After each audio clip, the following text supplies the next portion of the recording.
I think without further ado, firstly, my name is Mark Dempsey. I'm with Article 19. I oversee their EU advocacy. And my words now are extremely brief. It's just to introduce the next panel. Defending digital sovereignty in the face of corporate and political coercion. And this is going to be moderated by José Ignacio Torreblanca, who is a senior advisor and distinguished policy fellow at the European Council on Foreign Relations. Over to you, José. Well, it's a pleasure to be here. Thanks for the invitation to the Open Masters Institute on Article 19. I think we have a wonderful lineup here for today's discussion with Marietje Schaake, International Policy Director at Stanford Cyber Policy Center. We have Camila Pires Alves, Commissioner from Brazil in the Administrative Council for Economic Defense. We have Johnny Ryan, Director at Enforce at the Irish Council for Civil Liberties, and Agius Saliba, MEP at SD Group. So, I'm at European Council on Foreign Relations. It's a foreign policy think tank. We do mostly our stuff related now with geoeconomics and geopolitics of technology. And one of the important things here is that when we look at the three elements of in which we have conflicts or disputes open with the US in trade, finance, and tech, we do see, of course, that tech is the one where we are most vulnerable and less prepared and equipped with instruments and strategies to answer, not only in the very same field of tech, but also because of the linkages of tech issues with both democracy and security. So that's why, from our perspective, we need to disentangle or try to do all the right things within the tech field itself, but also, how to deal with the connections in the security field and so on. And maybe, we are not going to face a century of subjugation like China, but maybe 10 years that we have to water through and in order to try to find how to react to all these problems and how to effectively deal with them. Maybe, and then just to conclude with it, maybe like Russian gas and unregulated big tech are the most expensive deals that we've done in the last decade in terms of the consequences that we face in terms of our geopolitical vulnerability. So let me start with the discussion. Maybe start with you, Marietje, because in the preface to the second edition of your book, the wonderful Tech Coup, you start with this line that many people thought that in your first edition when you spoke of a tech coup, this was an exaggeration and you're kind of overdoing the point. But now, unfortunately, there is no more probably hesitations on this, and everyone is seeing very clearly what are we facing. So, maybe the first question is how, for those who maybe still hope that transatlantic relations, so that the genius can be brought back to the bottle, how much is it of an existential problem compared to maybe a problem that we can deal with just basically ignoring Trump like we're doing maybe on some other fields like in trade and so on? How serious the problem has got and how difficult it is to reverse or maybe to save ourselves from this problem. Thank you, Marietje. Well, thank you so much also to our hosts, Article 19 and Open Markets Institute, for your great work and for bringing this group of people together at this important moment. So I think the problem is pretty severe because if we just look at it from a risk point of view, so no one can predict the future, but the enormous dependence that we all have on American tech to a smaller extent, other foreign tech, Chinese, Israeli, the radical change in the transatlantic relation and the simple power that rests with the executive in the United States means that this dependency can be weaponized. Now, what form it will take, what will happen first? Will it be used to pressure the Danes around Greenland? Will it be used to manipulate elections? Will it be used to threaten in the context of the trade war, to settle or to compromise? Or all of the above, we don't know. But the change in our relationship, I think, is dramatic and must be perceived as such, treated as such, and it's not in Brussels right now. This nostalgia that you talk about, maybe we can put up a theater of a state visit in a palace, letters from the king. It has a sort of sort of magical character to it that they, I think, hope to sort of deceive President Trump. But that's not the same as investing in European digital sovereignty, not only as an urgency, but also as an opportunity. So I would just want to highlight or echo what Alexandra Geese said in the earlier panel, that being on the defensive is not attractive, it doesn't win voters, and it's also not necessary. We are really being talked down in Europe for no reason. The self-confidence is really low. People think that there is no innovative capabilities, that there are no alternatives to our tech dependence, that Europe has missed the boat, and so we cannot miss another boat, the boat of AI. And I think that these are all very bad frames for Europe.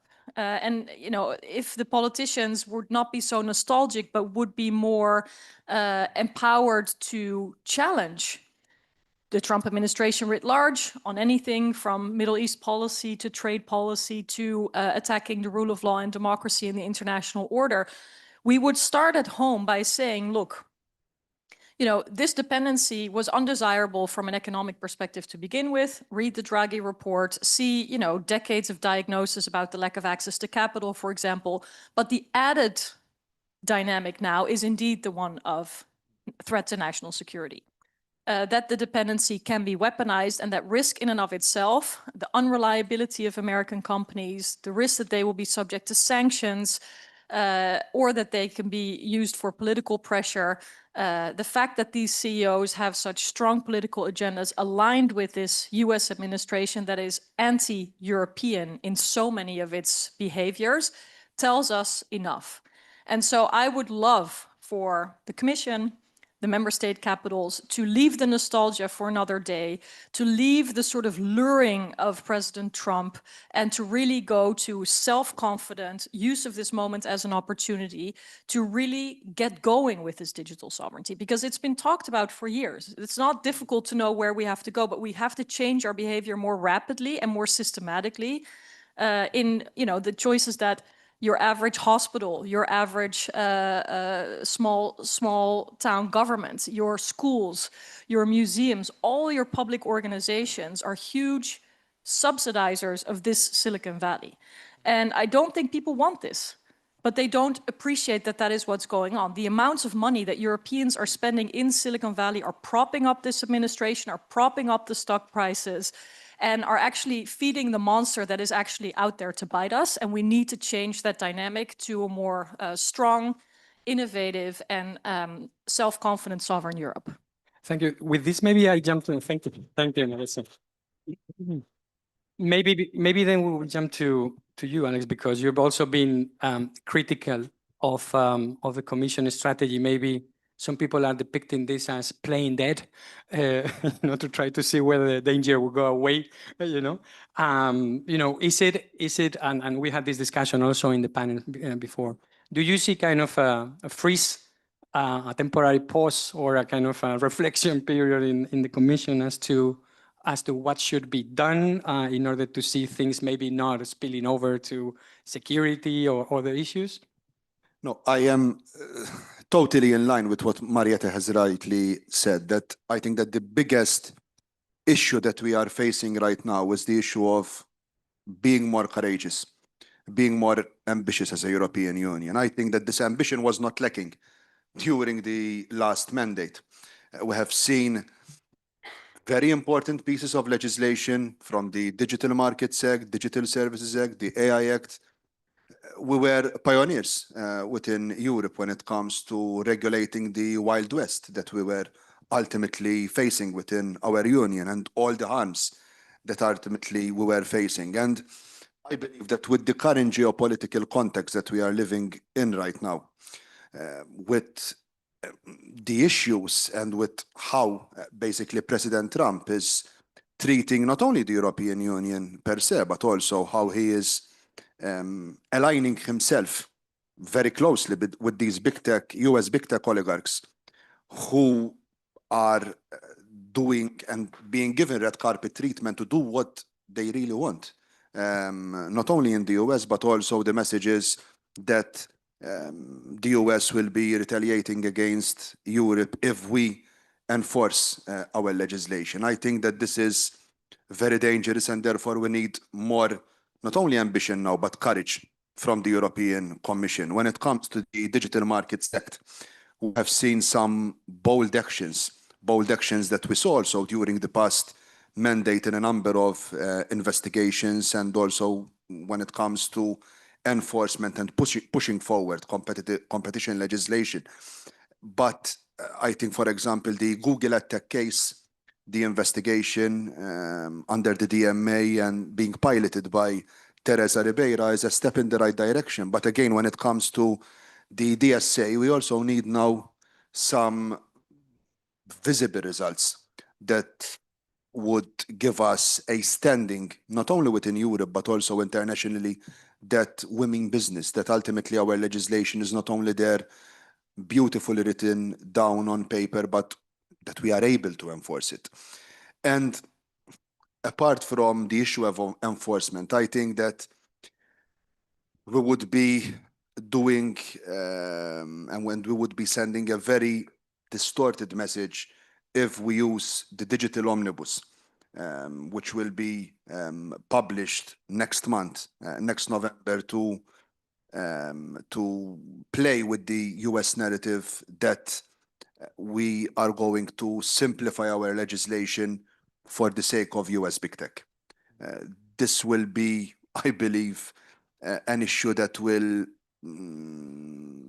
destroy our credibility, that will make us totally incompetent to enforce our own rules. So it's really important, not only for the sake of being sovereign when it comes to the digital ecosystem, we have to work there.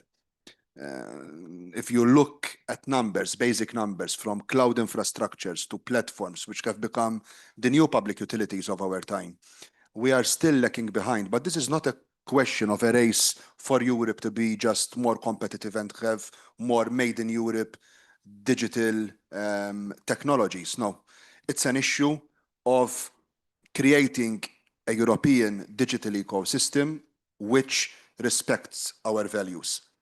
So it's not only, we cannot see this race only as a race to be as competitive as the US when it comes to digital. It's an issue of being able ultimately to enforce our values online as we are doing offline. And to do so, we need to be bold, we need the courage, and definitely the regulation should not be the answer. Okay, thank you. And Johnny, you've been also, of course, discussing competition issues, but increasingly, of course, worry now that competition policy may not be enough in itself to deal with these issues, or in terms of looking at the other instruments like the Democracy Shield and other kind of initiatives to deal with this. How far have we got into this mess, and how much can we reverse ourselves? How far have we got into this mess? What a question. I think the question of this moment is Europe going to be a beacon of democratic resilience, or is it going to be a vassal? That's the question. Now, Ignacio, when you introduced this panel of wonderful colleagues, you alluded very briefly to China's lost century. And I want to remind everyone, because a few people have raised this analogy in the last week to me in conversation. So let's all remind ourselves of what happened to China. Opium wrecked Chinese society. And the British, and then the British and the French, it was a double team. There were two opium wars, which resulted in a series of the so-called unequal treaties, where China was told, you are not sovereign. Your law does not apply to our companies on your soil. Now that should be familiar to everyone, because in the weeks, about a month after the humiliating trade deal, we then had this move from Trump to say, our companies should be immune on your soil from your tech rules. And we had some mutterings in response, not very loud responses. We didn't have the anti-coercion instrument deployed. It sat on the shelf. And without missing a beat, Trump's new ambassador, who's a zealot on this particular point, said, And you know what else? Our companies should be immune from your environmental standards too. So to anyone who laughed at the Brits and said you'll all be eating chlorinated chicken, that's where we're going if we don't do something. But what we can do today is to remember that we are not weak, we are merely pretending to be weak. And you asked me about the instruments. We have created so many tools that we could be using. Let's pick some unpopular ones. There's lots of shiny ones, you mentioned them, but let's take the older generation that we also fail to enforce. The AVMSD, to protect our kids, we didn't enforce it. It would be enforced through Dublin. We didn't, right? And that would require the Commission to buy in the TRIS procedure. It wouldn't. So there's two layers of failure. The GDPR, which in my view could fix many of these problems, as far as the substance goes, totally unenforced, really, in material terms. And then all of the last generation of law, in the case of the DSA, maybe the services are beavering away, but they're moving at a stately pace. And we are in bumpy waters where the throttle should be down full so that we can get through the crested wave. So it's clear for everyone that there's an urgency, except the people who matter. And what I'm hoping is that with something like the Democracy Shield, when you have the commissioner here today and he talks about the Democracy Shield, I think the one thing that'll be in my mind is platitudes will not save us. What are you going to put in that communication or in something else in the next 30 days that might save us? Because the way we're going right now, we haven't yet remembered that we're actually strong.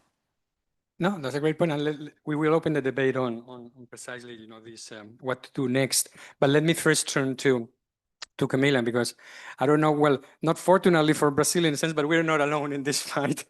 It's fortunately for us. Maybe you would like everyone else to be not in this fight.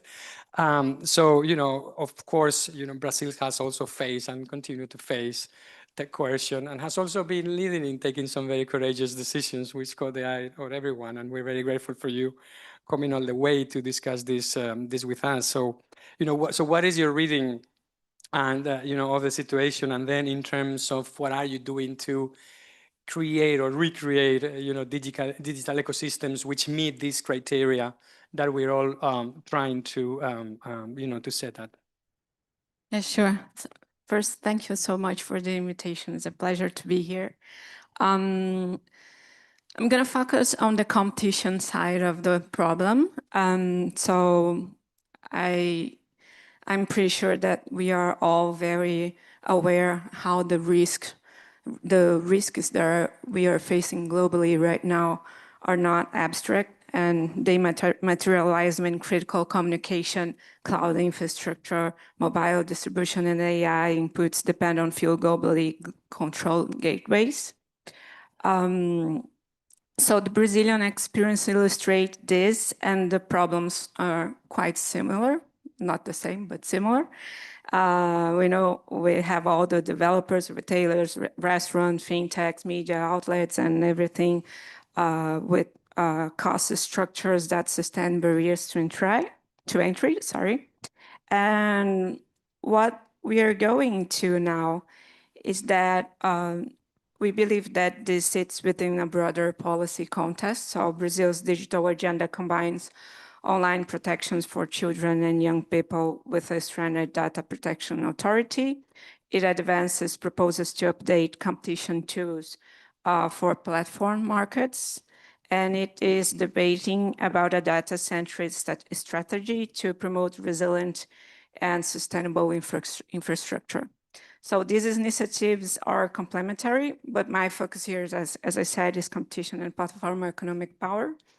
So what we are doing on that right now is that there is a recognition of the need to expand the Brazilian Competition Authority, CADE, was a work for, towards ex-ante regulation. So including all the capacity to identify systemically relevant platforms through the objective economic criteria and following also transparent and technical assessment, target and proportionate obligation that can preserve contestability and so on. So what we are expecting right now is in Brazil, this approach is embodied in the bill number 4675, which is currently awaiting referral by the President of the Chamber of Deputies. And the goal is not to replace the enforcement, but to anticipate and prevent lock-in and foreclosure before harms become irreversible. So we also know that digital markets evolve too quickly for remedies that we are doing right now in regular antitrust policies. So what we're seeing is a middle course is therefore needed, proportionate, evidence-based instruments that act early enough to preserve contestability, but remain adaptable and reviewable as technologies and business models change. And what we do expect is that Brazil contributes to a shared middle path, so preventive tools applied by an independent competition authority in a transparent and accountable way to keep markets open, innovative, and full of choice for users. Of course, that the evidence suggests the problem is serious and requires modern, proportionate tools.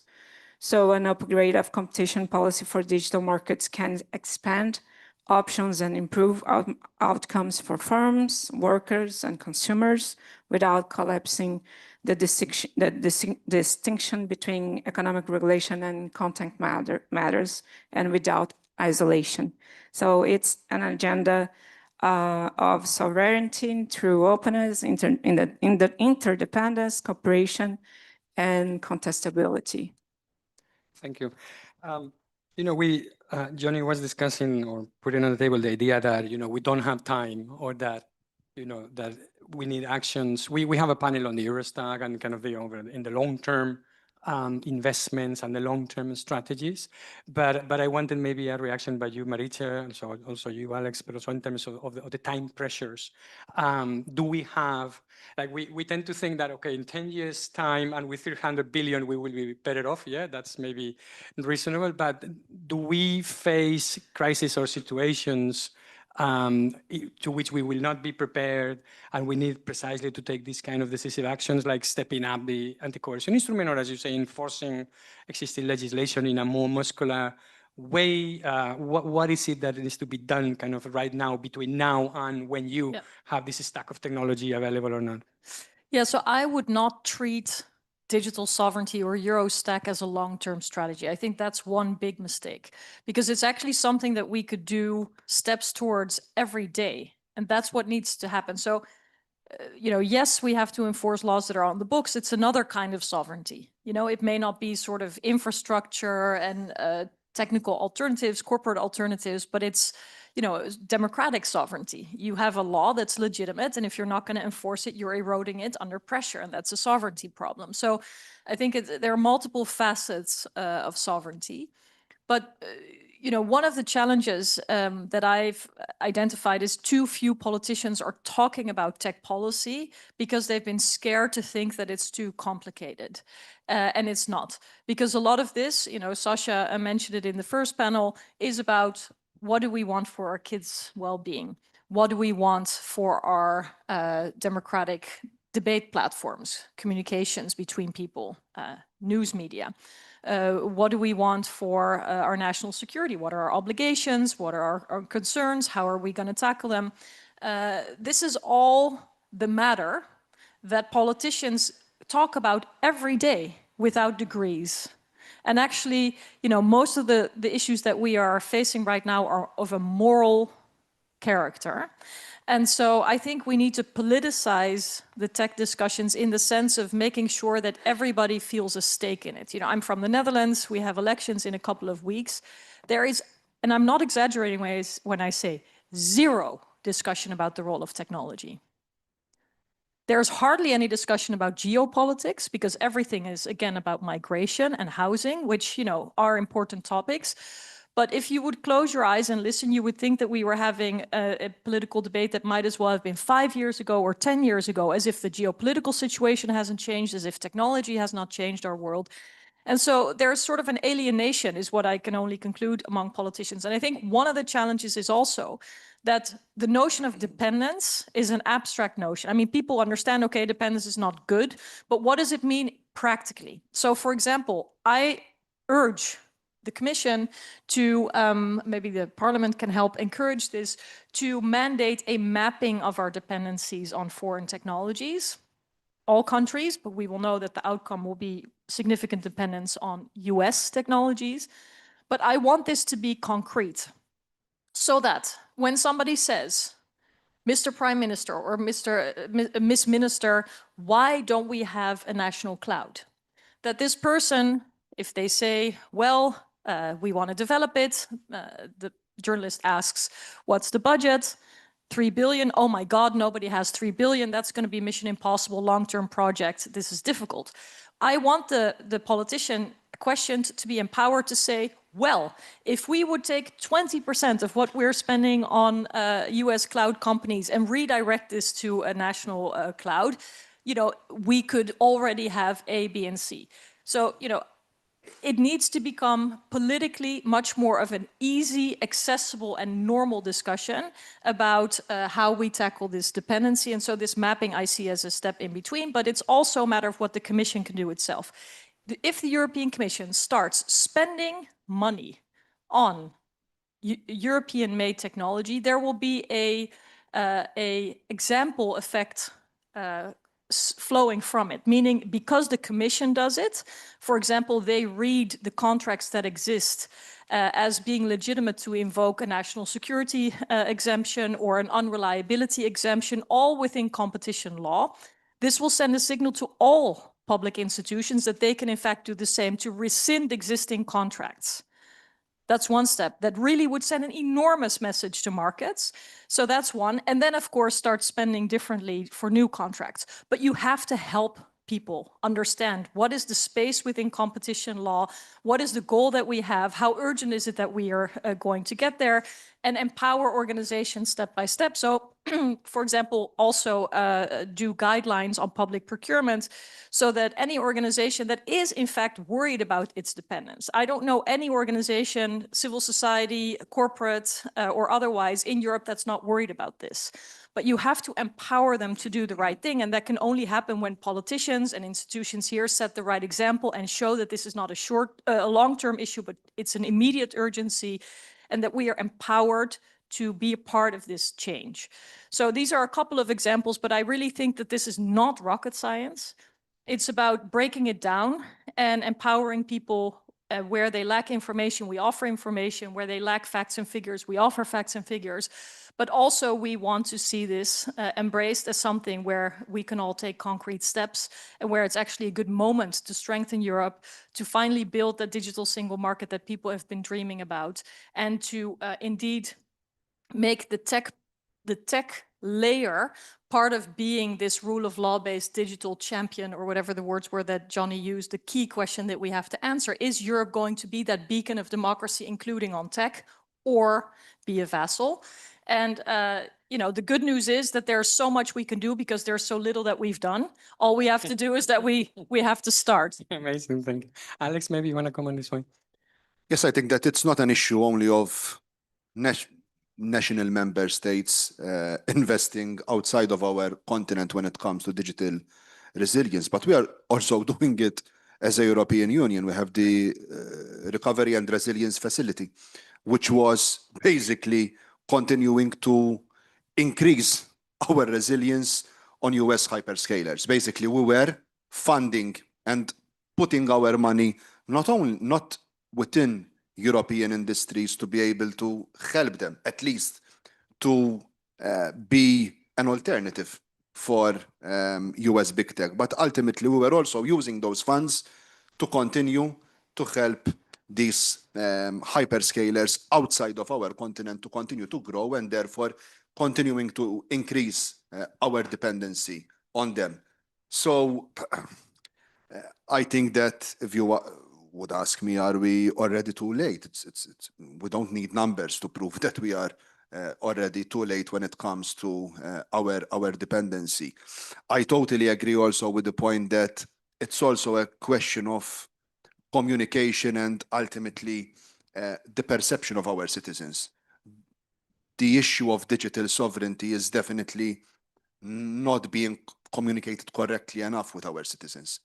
And there is lack of knowledge of the importance. Everyone right now is speaking of resilience when it comes to defense, when it comes to military, when it comes to critical infrastructures, but the digital ecosystem, the digital platforms, the digital infrastructure is by itself critical infrastructure for us.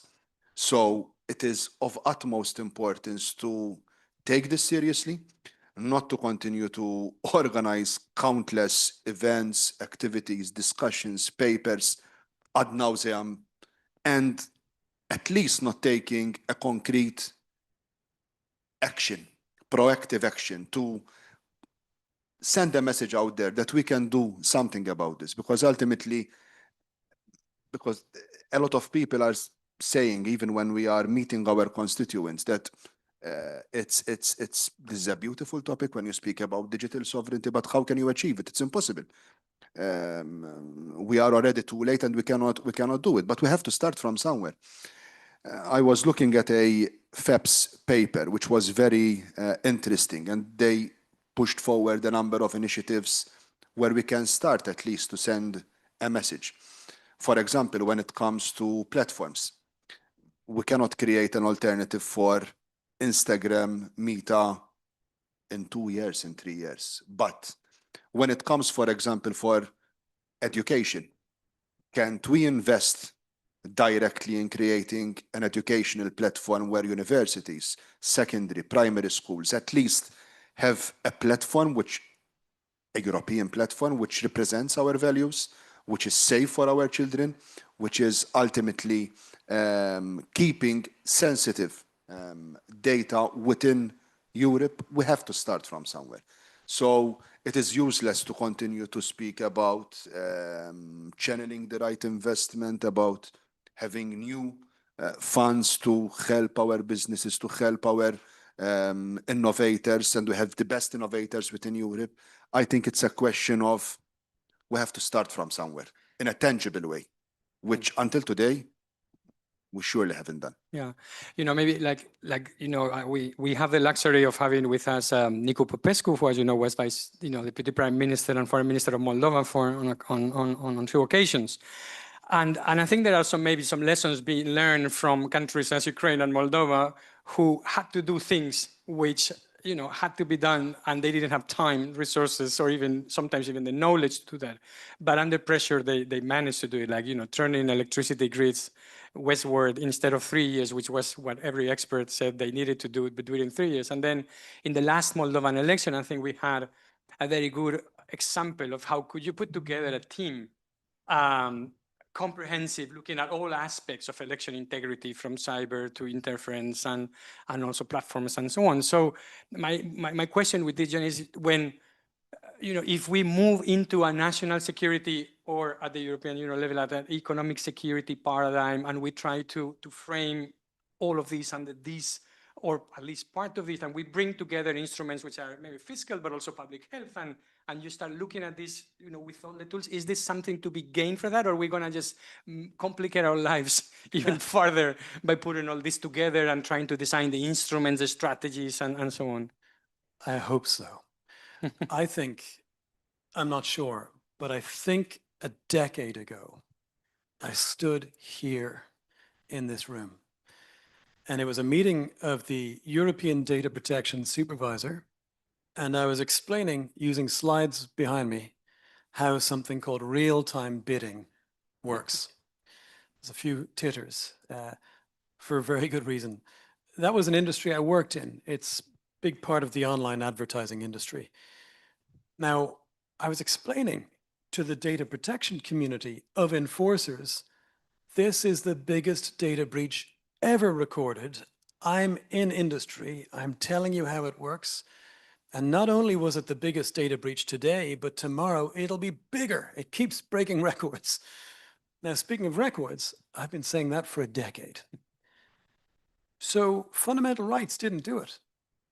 I'm saying how we applied them. I'm not saying there's a problem with the rights. I'm saying there's a problem with the fact that they aren't real. But if you take that same message and you say the locations and the personal, very sensitive proclivities of every major utility manager, every major military figure, every major political decision maker in the Union are being broadcast to foreign adversaries, maybe you get a different response. We'll see. The jury is out. We've been trying that for a year and a half, and we still don't have a result. But it is an absolute certainty, and it's a tragedy, that just approaching this from the fundamental rights perspective has utterly failed. Then maybe, Camila, is that the case also in Brazil? I have maybe two questions to you on Brazil. One, to which extent, again, in Brazil, this has gone far beyond a market regulation or competition issue, very clearly, you know, in your case. But also to which extent, when you listen to discussions on the Euro stack and so on, you know, you would want to see something being called a global stack, or rather than the Euro stack, or something that, you know, would appeal to countries that are out there also facing the same problems, in ways that you feel that you could link to that effort to develop a democratic and open, you know, technology infrastructure. You know, I know that already. For example, your scientists are having access to supercomputing facilities and from Europe in order to develop your large language models. So you know, we saw in the system, you know, we can work still with a lot of people in the US, but there's a lot of people also outside Europe that we need to work with in order to get this done, right? Yeah, sure. I think that the most important thing to start is to understand how this business actually work. So their model evolve constantly, especially with AI, but the stable core remains. So private data, algorithms, and infrastructure. So if we ignore the core, enforcement in competition way aimed only at the outcomes of those models and will come late and fall short. So when of course, this is my perspective as a competition policy person.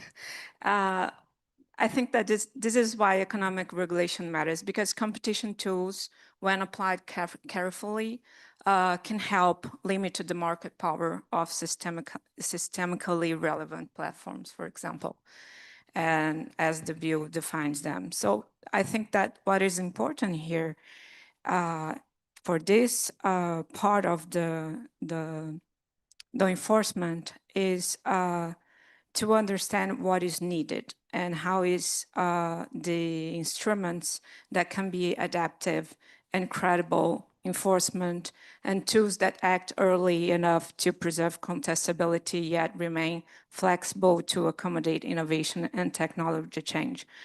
But it's also important to understand that this agenda should be complemented by adjacent policies that address structural asymmetries. So data protection requires strong institutions and co-regulatory tools. Protection for minors should be designed into products to rebalance the attention incentives as digital infrastructure spans sustainability standards or on energy, water, and transparency must be part of the baseline. And also fiscal industrial policy also can crowd in capabilities that shift bargaining power, open standards, testing beds, interoperability tooling. Diplomacy and security frameworks can diversify trusted partnerships for critical services without, of course, fragmenting the open internet. I believe that from a global South perspective, practicality is the key. Rather than replicated complex rule books, countries can co-develop lightweight standards, share tools, and exchange data to enable peer learning. And again, the goal is to advance sovereignty through openness and contestability and not isolation. So we should work together. Great. Marietje, maybe? One of the, so because in the last minutes of the panel, maybe let's look at, you know, maybe what are the things that you see coming as, you know, immediate crisis probably that you would see, you know, triggering maybe some of these answers or effects. I'm thinking, for example, on Trump's AI plan, there is this line that LLMs should remove constraints on disinformation, diversity, and climate change, as we were discussing also this issue. So is there, I mean, this pressure is not going to stop, it's going to increase and it's going to widen. You know, we have issues with kill switch in cloud and so on. You also, I think you gave the figure in your book, like 80 billion in procurement of I mean, is this to design cloud as a critical infrastructure, at least for government services, so you're not blackmailed from companies? Is something maybe you see coming? What are the next things that you see coming in terms of tensions and critical junctures? Crypto is also something you advocate for banning. Well, against, yeah, I would never hear me. If you ever see me advocating for crypto, it's a scam. And it won't be the only one. Oh my gosh, what's the next thing? There's so many. It's hard to even imagine. But just want to pick up on one thing that Camila said, and then come back to your question. That I think, you know, the sovereignty agenda has to be an EU focused one first, while we continue to build coalitions of like-minded actors, nations, but I hope it would also include individuals, you know, people who are working in the United States right now at the tech companies who are incredibly uncomfortable that the tech that they are helping to build is being used for fascist agenda. So it's also a real opportunity to attract talent, for example, so that we redefine this notion of like-minded coalition to also include those people. Of course, a lot of Americans are quietly or not so quietly coming to Europe. And I think there should be much more energy there to also show that the point of gravity is switching and that it is switching to a democratic open market that we have here in Europe. Now, I don't know where the first escalation is going to be, but you know, the temperature is really rising, and I think there have already been escalations that have not been treated as such. So, you know, having Elon Musk interfere in the German elections should have been treated as an absolute point of no return, and it hasn't been. Okay, do we have to wait for, you know, blackmailing of one or the other country over one or the other decision?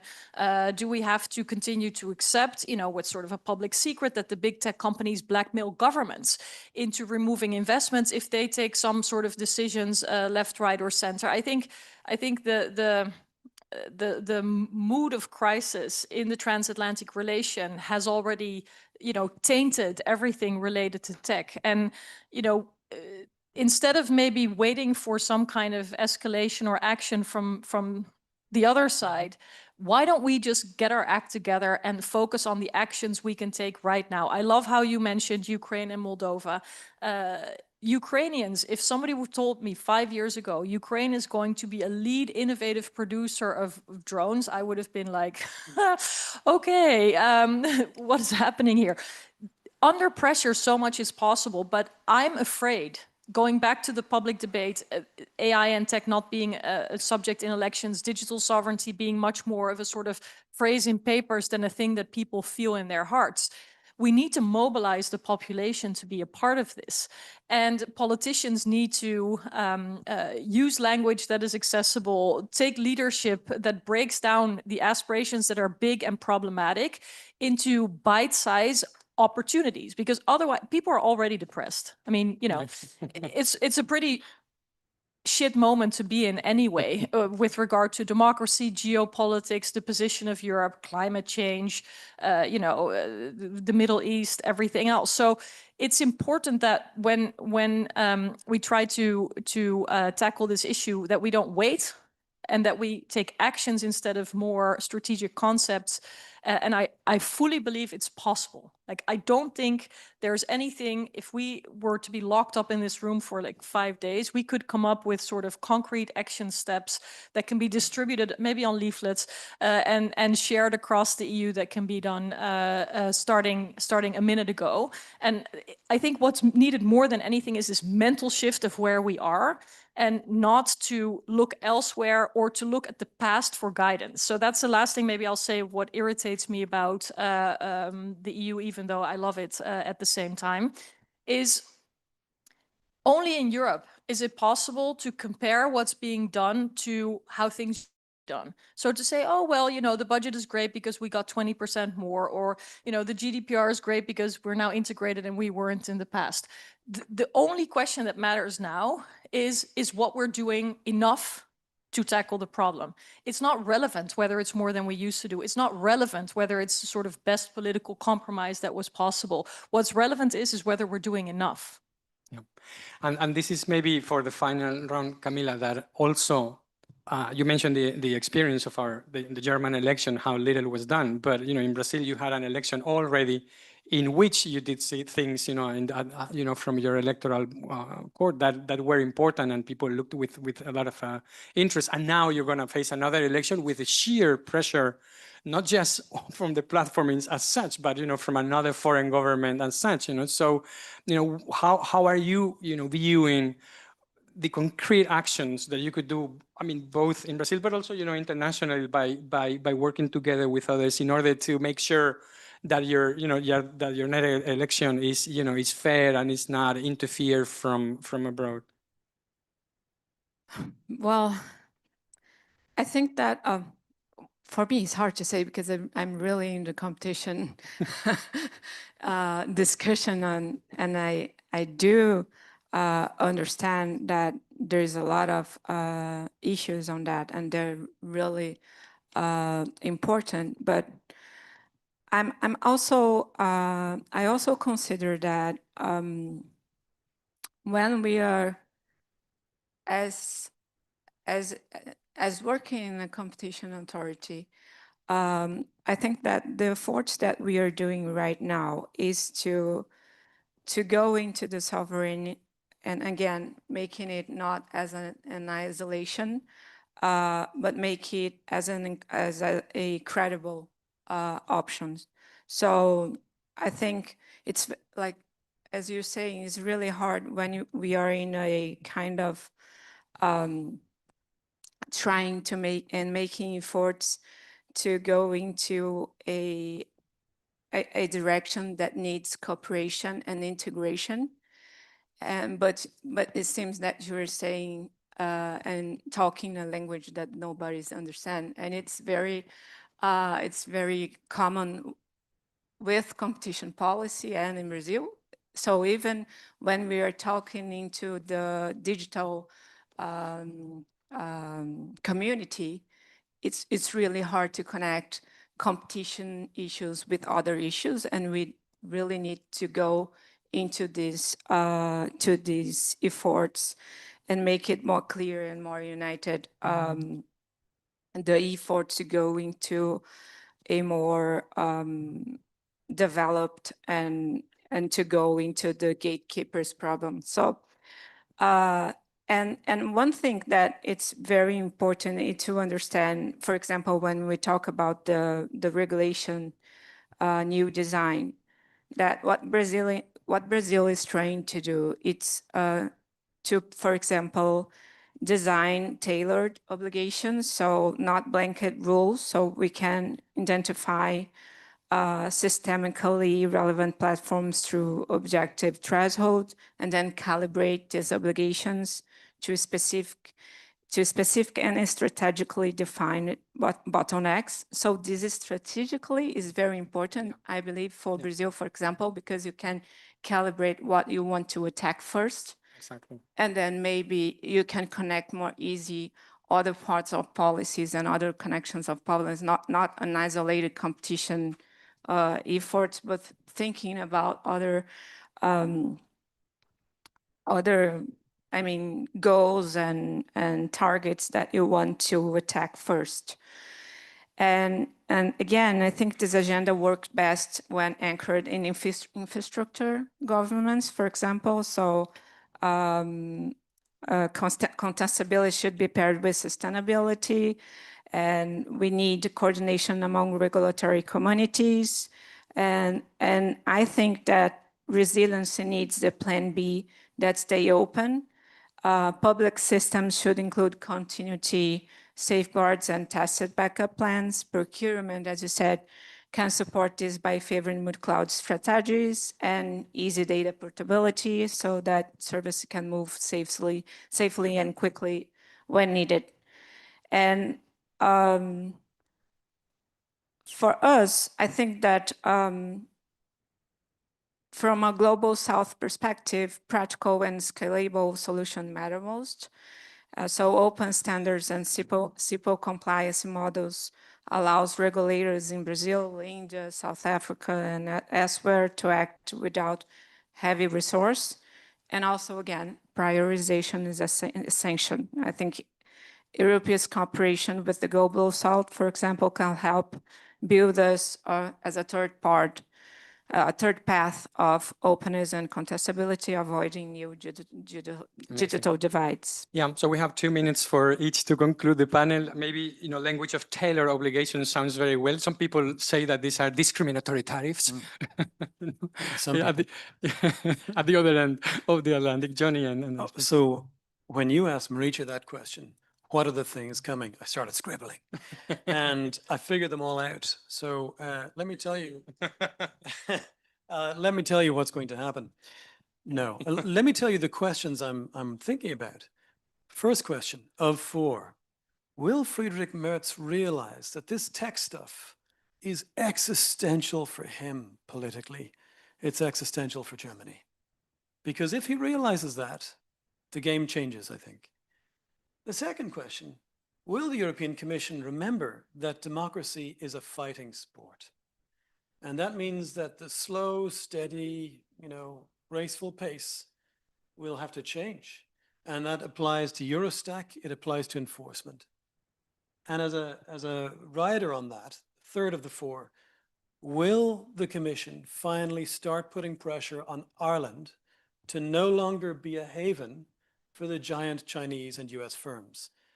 It would not take, I think, much political pressure to get Ireland moving on enforcement that would transform the domain.